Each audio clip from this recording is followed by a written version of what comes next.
নমস্কার, আমাদের YouTube channel গালভরা গপ্পে আপনাদেরকে স্বাগত। বাংলা সাহিত্যের বিভিন্ন সময় সাহিত্যিকদের রচনা দিয়ে সাজানো আমাদের এই চ্যানেল। আজ আমাদের নিবেদন লেখক বিমল করের লেখা গল্প গজেন কাকার মাছ ধরা। শুনতে থাকুন গল্পটি।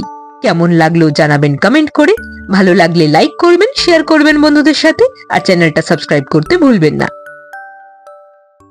আমাদের গজেন কাকার সামনে মুখ ফসকে কিছু বলার উপায় ছিল না। অন্তত বাবা কিছু বলতে পারতেন না, মা তো নয়। সেবার খুব বৃষ্টি বাদলা যাচ্ছিল।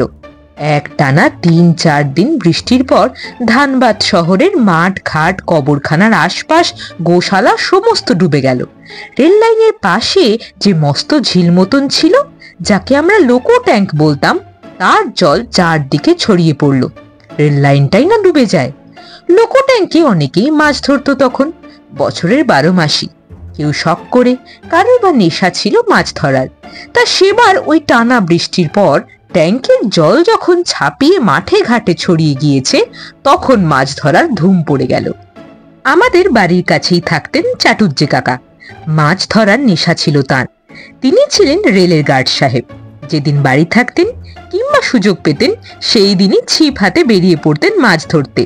এই চাটুজ্জে কাকা ওই সময় এক বড় সড়ো মাছ ধরেছিলেন ট্যাঙ্ক থেকে। সেই মাছ তিনি বাড়িতে ভাগাভাগি করে 2-3 বাড়িতে পাঠিয়ে দিয়েছিলেন। আমাদের বাড়িতে এক ভাগ এসেছিল। আমার মায়ের হাতের রান্না ছিল ভালো, আরো যত্ন করে মাছটা রাঁধলেন। বাবা যে খাইয়ে লোক ছিলেন তাও নয়, তবে বাবার জিভের তার ছিল খুব। খেতে ভালো লাগলে খেতেন অল্প, তবে বলতেন বেশি। বাবার মাছটা ভালো লেগেছিল। বললেন, হে হে, খুব স্বাদ মাছটার, চমৎকার মাছ, এমন মাছ জীবনে কমই খেয়েছি। কথাটা মুখ ফসকেই বলা, সকলেই এরকম বলে। গজেন কাকা বাবার মুখোমুখি বসে খাচ্ছিলেন। কথাটা শুনলেন, বললেন না কিছুই। পরের দিন দেখি বিকেলে গজেন কাকা একটা ছিপ হাতে বাড়ি ঢুকছেন। আমরা অবাক। আমাদের বাড়িতে কোনোদিনও কারোর হাতে ছিপ দেখিনি। বললাম, ছিপ দিয়ে কি করবে কাকা? মাছ ধরবো। মাছ? কোথায়? লোকো ট্যাঙ্কে? হ্যাঁ। ছিপ কিনলে? না, এটা চেয়ে এনেছি দাস বাবুর কাছ থেকে। দেখবো একবার, ছিপটা ভালো বলে মনে হচ্ছে না। কবে যাবে? দেখি, মাছ ধরা কিছুই নয়, তবে তেমন একটা মাছ ধরায় অনেক হিম্মত লাগে, ভালো ছিপ দরকার। তুমি যেদিন মাছ ধরতে যাবে সেদিন আমাদের নিয়ে যাবে তো? বৃষ্টি না হলে নিয়ে যাব। খুবই খুশি হলাম গজেন কাকার কথায়। লোকে ছিপ ফেলে মাছ ধরছে দেখেছি দূর থেকে, নিজেরাও কখনো মাছ ধরতে যায়নি, ট্যাঙ্কের পাশে বসেও থাকেনি। যাক, এবার অন্তত গজেন কাকার সাকরেদ হয়ে মাছ ধরতে যাব। দিন দিনে কাটতে না কাটতেই একটা হই হই পড়ে গেল। পড়ারই কথা, গজেন কাকা ছিপ আনছেন তো আনছেনই। সারা ধানবাদ শহর ঘুরে এর ওর কাছ থেকে কোনোটা সরু, কোনোটা লিকলিকে, কোনোটা মাঝারি, কোনোটা বা বড় মাছের ছিপ এনে জড়ো করতে শুরু করলেন। সবই চেয়ে চিনতে আনা। ঘরে বসে কয়েক দফা সেই ছিপ পরীক্ষা করতেন গজেন কাকা। তারপর যা করতেন সেটা আরো অদ্ভুত।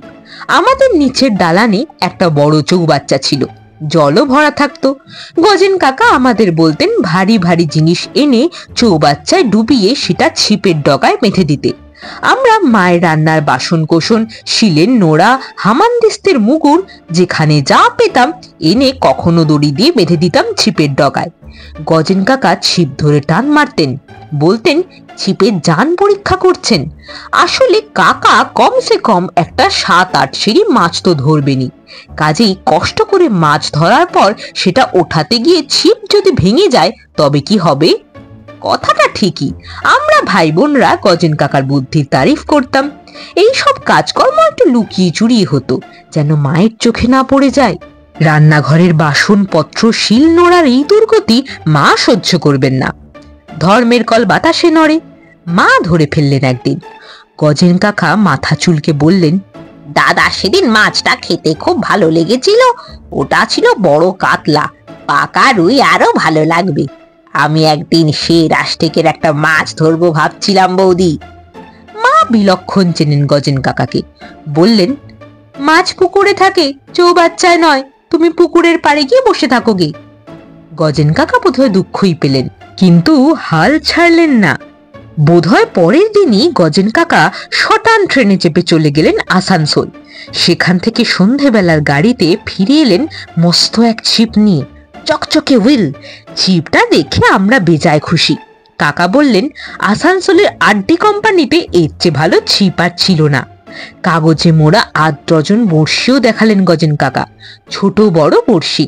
সেই সঙ্গে লাল কাগজের মলার দেয়া অনেকটা ধারাপাতের মতো দেখতে একটা বাংলা চটি বই, তাতে নানা রকম চার আর টোপ দেয়ার ফিরিস্তি লেখা আছে। এরপর দিন 2 গেল চার তৈরি করতে। গজেন কাকা বইয়ের লেখা থেকে অর্ধেক নিলেন, অর্ধেকটা বার করলেন মাথা খাটিয়ে। বললেন, দেখ, মাছ তো আর ছাগল নয় যে যা পাবে খাবে। তাদের পছন্দ আছে। ওসব আজে বাজে জিনিস দিয়ে চার আমি মাখবো না।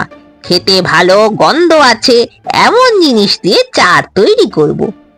গজেন কাকা কি কি জিনিস দিয়ে চার তৈরি করেছিলেন আজ আর তা মনে নেই, তবে এইটুকু মনে আছে, বেড়াল পচলেও তার চেয়ে খারাপ গন্ধ বেরোয় না। মায়ের ভয়ে গজেন কাকা বাগানে হাঁড়ি চাপা দিয়ে চার রেখে এসেছিলেন। বাবার চোখে এত তোড়জোড় ধরা পড়ল, নাকি মা কিছু বলে দিয়েছিলেন কে জানে। বাবা বললেন, গজেন, তুমি কি ছিপের দোকান খুলবে? গজেন কাকা বিনয়ের সঙ্গে জবাব দিলেন, আগে না। তবে একদিন মাছ ধরতে যাব। আচ্ছা, তা তোমার কি মাছ ধরার অভ্যেস আছে? মোকামার গঙ্গায় ধরেছি। বাবা কৌতুক বোধ করছিলেন। বাহ, তবে তো তোমার হাত যশ আছে, চেষ্টা করে দেখো। তা মাছ ধরতে কোথায় যাবে ভাবছো? আগে লোকো ট্যাঙ্কে। সে কি, তার জল তো শুকিয়ে গেল, মাছও তো শুনেছি সব শেষ। এবার গজেন কাকা বিজ্ঞের মতন একটু হেসে বললেন, কেমন করে শেষ হবে দাদা? বাড়তি জলে যেসব মাছ ভেসে উঠেছিল সেগুলো হালকা মাছ। হালকা জিনিস জলে আগে ভেসে ওঠে, ভারী জিনিস থাকে তলায়। আমি কম করেও 7-8 সেরি মাছ ধরবো।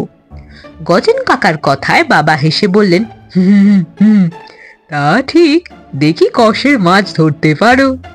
পরের দিন গজেন কাকার সাকরেদ হয়ে আমরা 2 ভাই চললাম লোকো ট্যাঙ্কে মাছ ধরতে, অর্থাৎ গজেন কাকার মাছ ধরা দেখতে।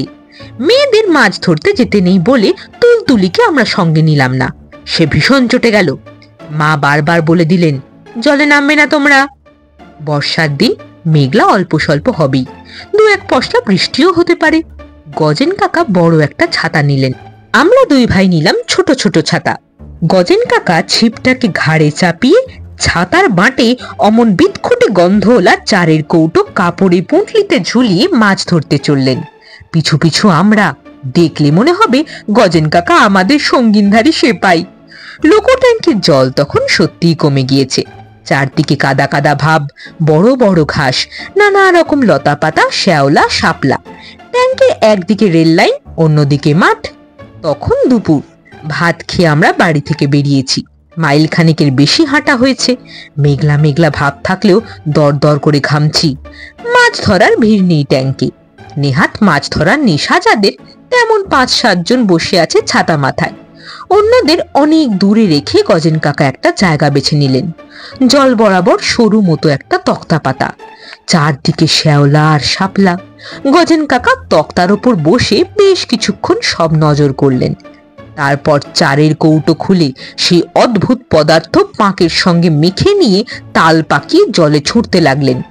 গন্ধে বমি আসছিল আমাদের। কয়েকটা ব্যাঙ লাফিয়ে তক্তায় উঠল।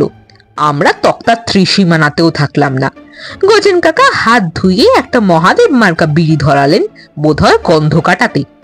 বেশ খানিকক্ষণ অপেক্ষা করার পর গজেন কাকা ছিপ বড়শি সব ঠিকঠাক করে নিয়ে ছিপ ফেললেন। বললেন, 4টে বড়শি দিলাম রে, বড় মাছ তো। কালো জামার রুটির টোপ দিয়েছি, বাবুরা নেচে নেচে ছুটে আসবে।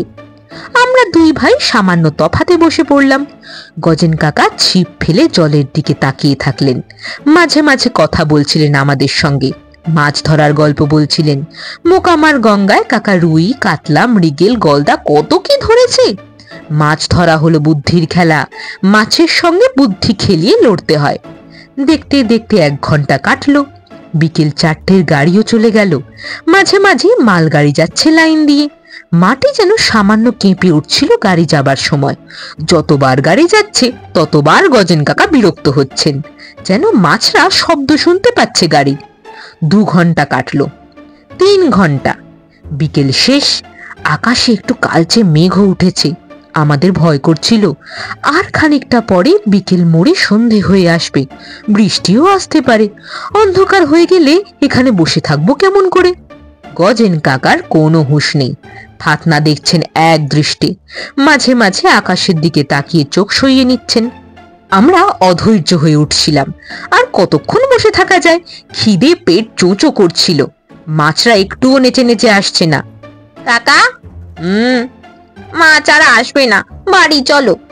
আসবে? আর কখন আসবে? এত দেরি হচ্ছে। বড় বড় মাছ অনেক তলায় থাকে, তলা থেকে আসতে দেরি হয়, এইবার আসবে। আরো খানিকটা সময় গেল। অন্ধকার মতন হয়ে আসছিল, বাদলা হাওয়া আসতে লাগলো, বৃষ্টি বোধহয় এসেই গেল। হঠাৎ দেখি গজেন কাকা উঠে দাঁড়িয়েছেন, ছিপের হুইলে হাত। বললেন, টোপ গিলেছে, এইবার বাছা ধনকে। গজেন কাকা সুতো ছাড়তে লাগলেন। আমরা হাঁ করে তাকিয়ে। সন্তু বলল, কাকা কি করছো? মাছ খেলাচ্ছি। মাছ বোধহয় খেলতেই লাগলো। গজেন কাকার সব সুতো যখন ফুরিয়ে গেল, তখন কাকা আচমকা লাফ মেরে পিছন দিকে সরে এসে ছিপ হাতে দৌড়তে লাগলেন। আমরা কিছুই না বুঝে ভয় পেয়ে কাকার সঙ্গে দৌড়তে লাগলাম। শেষ পর্যন্ত কাকা মাঠের কাদার মধ্যে পা পিছলে একেবারে চিত হয়ে পড়লেন, হাতে ছিপ। আমরা কাকার কাছাকাছি এসে হাঁপাতে লাগলাম। কাকা বললেন, ওহ, বেজায় ভারী মাছ, 10-12 সের হবে। দেখ তো ডাঙায় উঠলো কিনা। 10 সেরের মাছ শুনে আমরা ট্যাঙ্কের দিকে ছুটলাম। গিয়ে দেখি মাছের কোনো চিহ্ন কোথাও নেই। ভাঙা চোরা ফুটো ফাটা শ্যাওলা মাখা একটা ছোট বালতি পড়ে আছে। সন্তু চেঁচিয়ে বলল, কাকা, মাছ নেই। কাদা মাখা গজেন কাকা উঠে দাঁড়িয়েছেন, হাতে ছিপ। কাছে এসে কাকা সব দেখলেন, তারপর বললেন, মাছটা বড় চালাক, বালতি মাথায় দিয়ে টোপ খেয়েছে, কাল এসে বেটাকে ধরবো। আমরা অবশ্য আর গজেন কাকার সঙ্গে মাছ ধরতে যাইনি। শুনছিলেন লেখক বিমল করের লেখা গল্প গজেন কাকার মাছ ধরা। কেমন লাগলো গল্পটি জানাবেন কমেন্ট করে। ভালো লাগলে লাইক করবেন, শেয়ার করবেন বন্ধুদের সাথে, আর চ্যানেলটা সাবস্ক্রাইব করতে ভুলবেন না। আগামীকাল এই চ্যানেলে আপনাদের জন্য থাকবে আর একটা জমাটি গল্প, শুনতে ভুলবেন না কিন্তু।